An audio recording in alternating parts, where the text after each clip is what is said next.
Hello and welcome to the Business Standard Morning Show. I'm Ishan Gera and here are the stories for the day.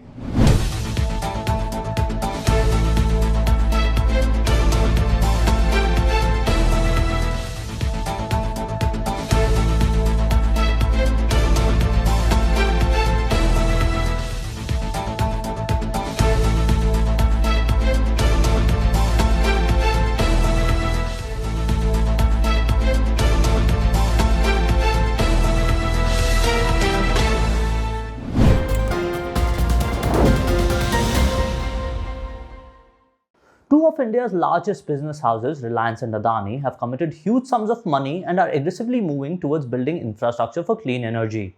But there's another big player which is steadily hurtling towards a clean energy goal without making much of a splash. A host of Tata companies have come together to create an EV ecosystem. Tata Power has committed $9.5 billion investment for its renewable energy business. Let us find out more about what all Tata Group is doing.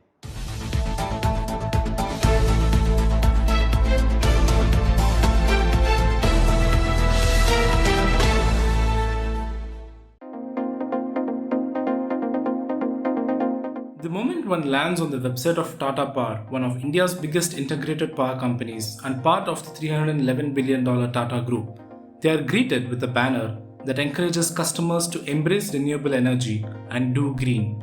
Indeed, going green is at the forefront of most businesses' plans for the future. Tata Group too is making a transition towards sustainability across businesses. Only recently, PM Narendra Modi committed to the world a set of climate targets to be achieved by 2030, and big conglomerates sniffed business opportunities in this drive.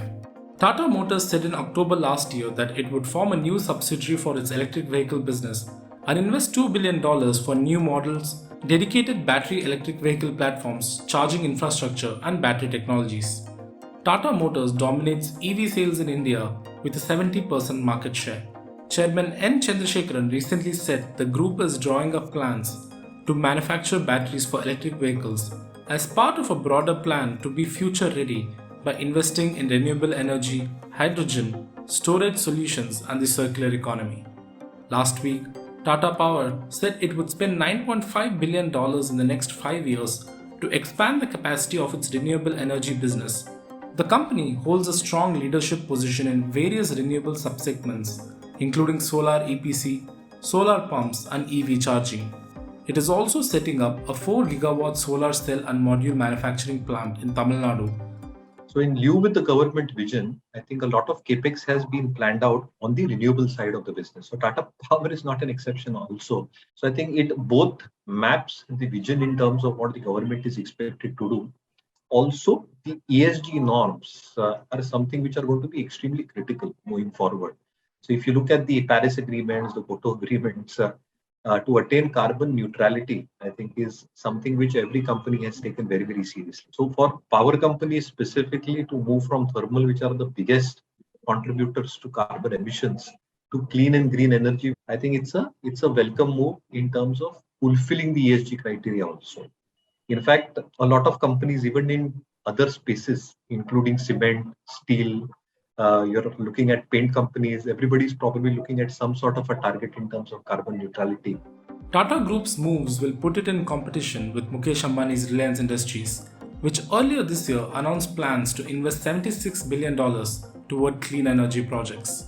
It has invested over $1.5 billion over the last year across new energy partnerships and acquisitions. Reliance will be in the race with the Adani Group to become the world's largest as well as the cheapest producer of green hydrogen. Led by India's richest man Gautam Adani, the eponymous group has committed to invest $70 billion by 2030 across its green energy value chain as it aims to become the world's largest renewable energy producer. Every conglomerate in this scheme, right, if you're talking about Reliance, Adani Group and Tata Group, are cognizant that clean and green energy is the way forward. I think that is the way the norm would be. Because if they fall out of this race, ultimately, I think under the ESG investing norms, a lot of investors might actually shun these companies because they're not having these criteria put out for ESG and they're not meeting their targets which have been put out, right?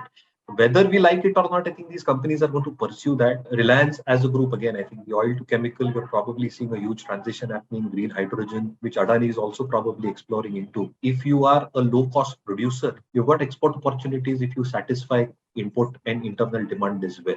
Apart from competition, I think it's also those timelines, right?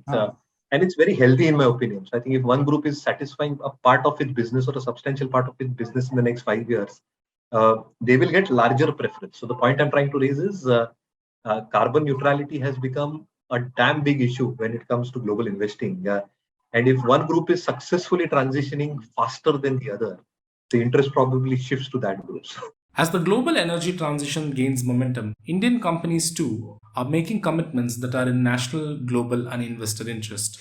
A race is underway among the largest companies to see who can make the transition to clean energy faster. As former Bank of England Governor Mark Carney put it, the transition to net zero carbon economy is creating the greatest commercial opportunity of our age.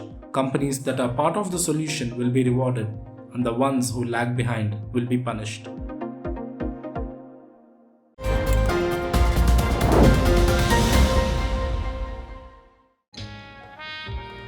सब अच्छी दिख रही हैं यार, कौन सी खरीदूं? ये तो वही बात हुई, 4000 शेयर्स लिस्टेड है, कौन सा लूं? वो तो सबसे आसान है। तुझे 5 पैसा नहीं पता? अब तो सबको पता है।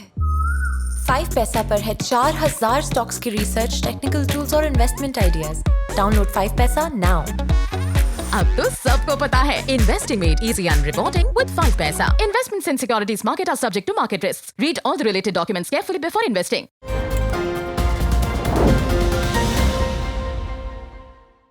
Tata Group Chairman N. Chandrasekaran recently said that trade disruption caused by the Russia-Ukraine war has hit optimism. RBI may or may not agree with his views, but the steps it recently took have sent a clear message that all is not well with the economy, especially on the external front. The forex reserve has shrunk, and according to the finance ministry, the country might be staring at a twin deficit. To get a better understanding, Business Standard's Bhaswar Kumar spoke to Economist Pronab Sen. Let us listen in.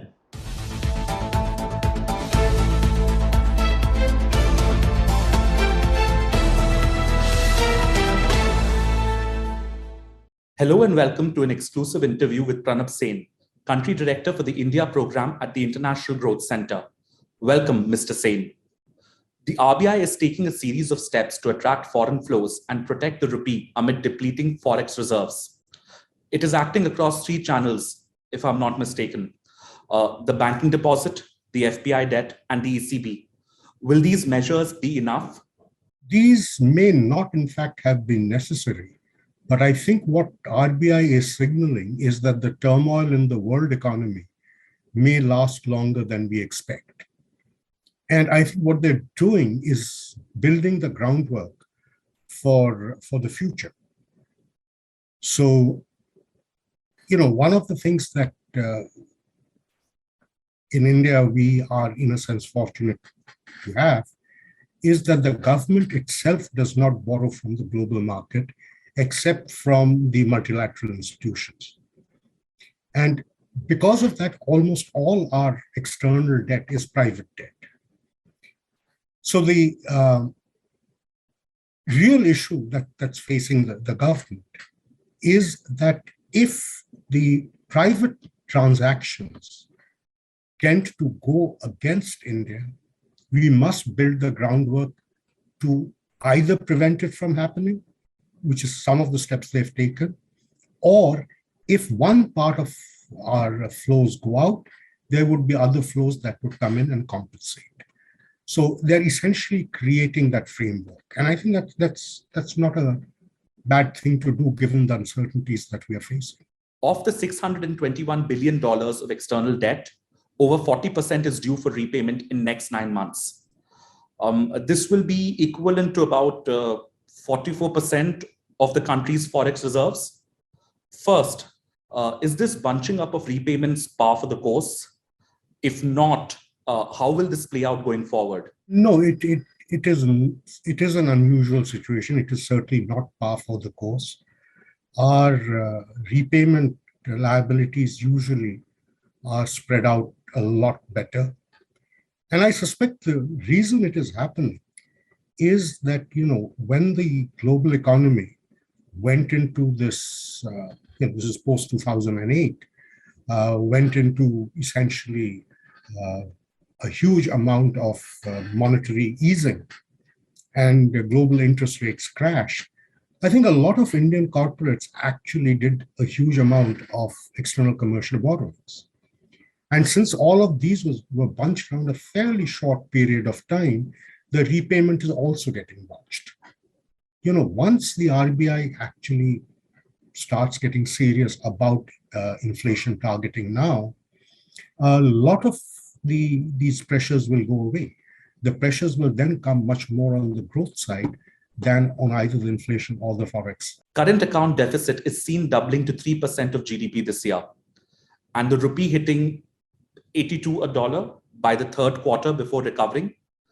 Given these, how has the RBI fared in managing the rupee's fall, and are its CAD measures adequate? Now, the rupee has certainly depreciated against the dollar, and it's depreciated quite substantially by almost 9-10%. But if you look at what's happening globally, against the basket of currencies, we haven't depreciated, right? Now, and the reason we haven't had to do it is because exports have remained strong. But if there is a coordinated monetary tightening around the world, and if there is recession in some of our major importing countries, which seems to be quite likely as of now, then of course things change. Then we'll have to be far more aggressive about depreciating the rupee. So if people are getting worried about the rupee now, they could be in for a rude shock, not very distant future. Do you get the sense that authorities like the RBI are behind the curve in tackling economic headwinds and are playing catch up? The RBI waited too late to express concern. I mean, the kind of forward projections that they had on inflation were extremely low. And then all of a sudden, you have this off-cycle rate hike, and quite a substantial rate hike, which seems to give the impression that the RBI was taken by surprise. Now, that's not good for the RBI's image.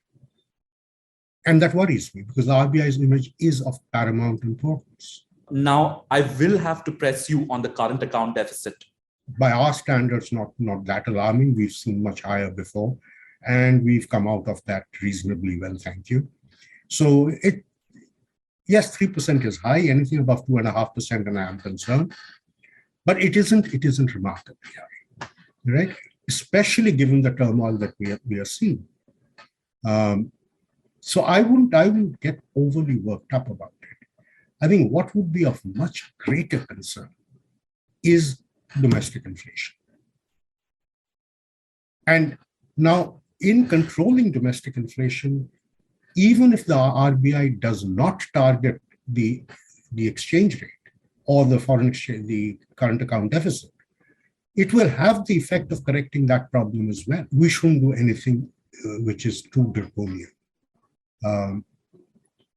I think it's better to live with a little elevated inflation for a longer while than to try and correct the inflationary pressures in a very short period of time, because the latter can be extremely disruptive and can really throw the growth process completely off the rails. Thank you, Mr. Sen. So there you have it. It is way past time that the RBI expeditiously address doubts about its responsiveness. Thank you.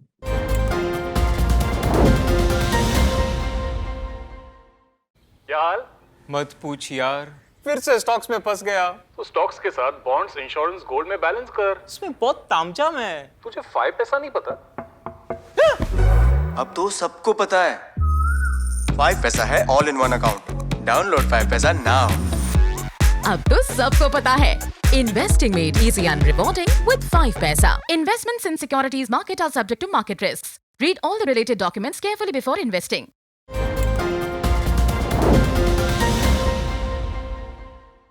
Even as inflation headwinds surround the retail sector, analysts anticipate to be on the cusp of accelerated earning growth after prolonged lull due to COVID-19. Our next report takes a dive if retail stocks can weather through the inflation storm.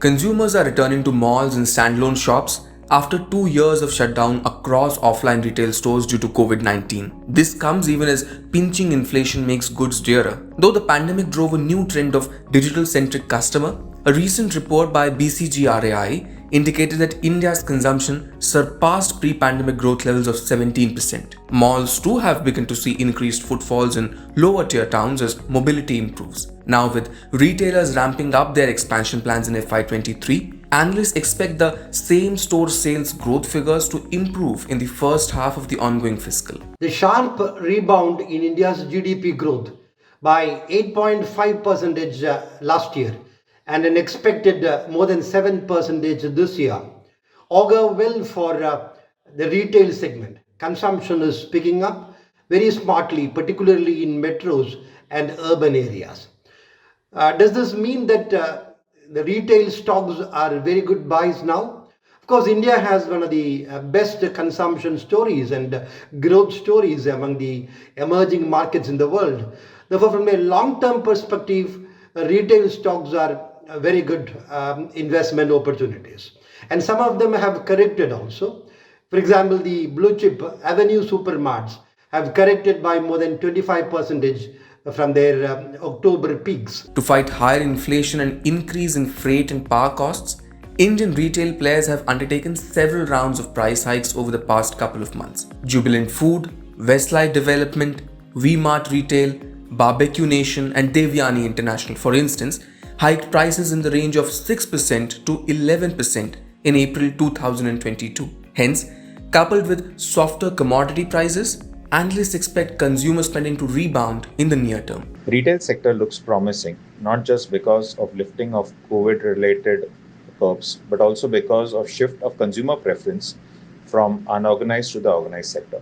Apart from this, with people moving back to offices, we expect pent-up demand to continue for some time, which will help the sector. Currently, we are not seeing any major downshift in consumer spending. In fact, spending in rural and semi-urban areas have picked up due to high agriculture prices. Our top pick in the space is Aditya Birla Fashion. Some other stocks which look interesting are V-Mart and Trent.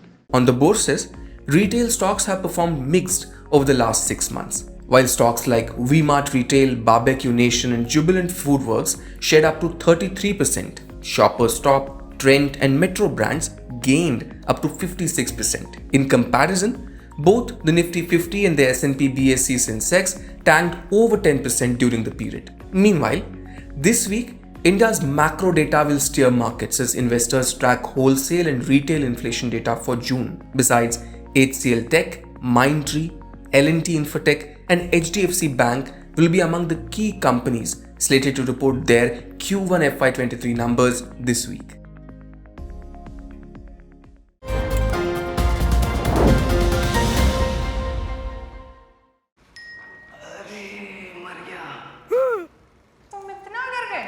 अब क्या किया? Shares में trading. तुम्हें 5 पैसा नहीं पता? ओए, अब तो सबको पता है। 5 पैसा पर मिलते हैं रिसर्च टूल्स, पोर्टफोलियो एनालिटिक्स और इन्वेस्टमेंट आइडियाज भी। डाउनलोड 5 पैसा नाउ। अब तो सबको पता है Investing made easy and rewarding with 5 paisa. Investments in securities market are subject to market risks. Read all the related documents carefully before investing.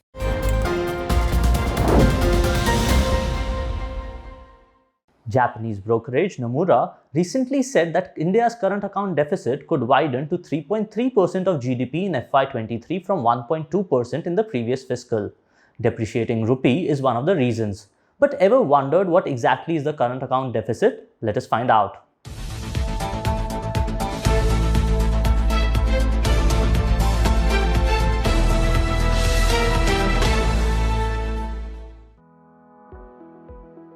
A prolonged war in Ukraine has pushed the prices of crude oil beyond $100 a barrel, and due to it, The trade deficit in June soared to a high of $25.63 billion.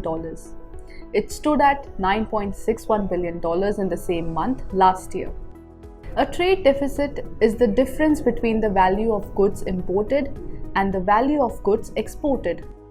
And not just the trade deficit, India's current account deficit too is ballooning due to the global headwinds. Some reports say that it might double in the current financial year. Current account deficit implies the country is importing more goods and services in value than the exports. The country could also be in current account surplus if the value of exports exceeds the imports. So, the current account deficit is the shortfall between the money received by selling products to other countries and the money spent to buy goods and services from other nations. Similar to the balance of trade, the current account maintains a record of the country's transactions with other nations. It includes net trade balance of goods and services, net earnings on overseas investments, and payments such as remittances and foreign aid. So what happens if the current account deficit keeps worsening? If the current account widens, foreign investment outflows could be severe and the rupee could depreciate further. For the currency to be stable, it is important to keep the current account deficit in check. Usually, the current account deficit widens due to higher trade deficits. Why are concerns growing around India's current account deficit? The Nomura report has forecast India's current account deficit at 3.3% of GDP in the current financial year. That is more than double that of 1.2% in the previous fiscal. The surge in crude oil prices and higher gold imports is putting pressure on India's current account. Adding to pressure is the heavy selling of foreign investors. Overseas investors have sold nearly $29 billion worth of Indian equities to date in 2022, marking the largest ever outflow on record so far. This has brought the rupee under severe pressure and the outlook is further clouded due to aggressive rate hikes. The government on its part raised the import duty on gold and imposed a levy on the export of petroleum products to reduce the pressure on the current account and the rupee.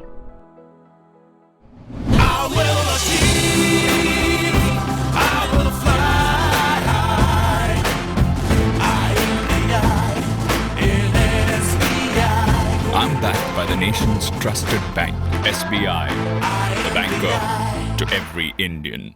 Nomura said that slowdown in developed economies like the US will pull down India's export numbers, which will in turn increase the country's current account deficit. That's all for today. For more news and analysis, please log on to businessstandard.com. We'll be back tomorrow with more news and analysis. Thank you for watching.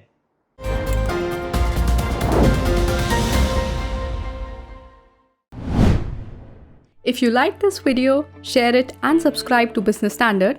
For more news, views and insights, log on to www.business-standard.com. Do also follow us on YouTube, Twitter, Facebook, Instagram, Telegram and LinkedIn.